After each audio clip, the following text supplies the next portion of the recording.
Hey, this is Crystal Miller with another Tip Tuesday for you. Today I want to talk to you about some updates that are coming along with the credit bureaus. They're going to take effect in July.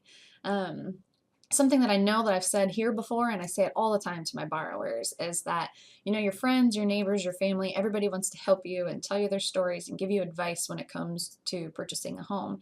And the only problem with that is that the mortgage industry is always changing. Sometimes we know it's coming, sometimes we don't. And so something that really somebody that bought a house even just 1 or 2 years ago, their information, their qualifying parameters could be completely different than what yours are going to be.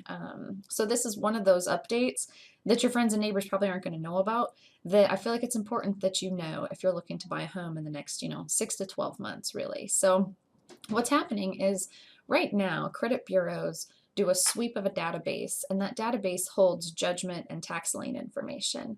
So when they sweep it, if your name's in there, if you've got some delinquent debts that have turned into judgments or tax liens, they pull that and they add it to their bureau reports. When they do it, it negatively impacts your score. So obviously your score is going to suffer a little bit, but then when a lender pulls your FICO, we see those negative accounts, and then we have to address them. A judgment and a tax lien isn't necessarily a deal stopper. There's ways that we can accommodate those being there without them necessarily having to be paid off. But it adds different parameters to your scenario. So in the past, that's how it's been happening. What's going to start happening in July is they're no longer going to sweep that database. So the good news is, if you do have a judgment or a tax lien or something like that out there, the credit bureaus are no longer going to acknowledge it. It doesn't mean it doesn't exist. It just means that they're not going to be adding it to their reports when they're grading your financial stability and giving you that FICO score. So the good news is your scores are probably going to go up. You're not going to have that negative impact on your numbers, which is great. That may be just that little bit of softening that we needed to get you over that hump for eligibility. So that's the good news. The not so great news is that for a little while, we're going to have to be watching for surprises on title work.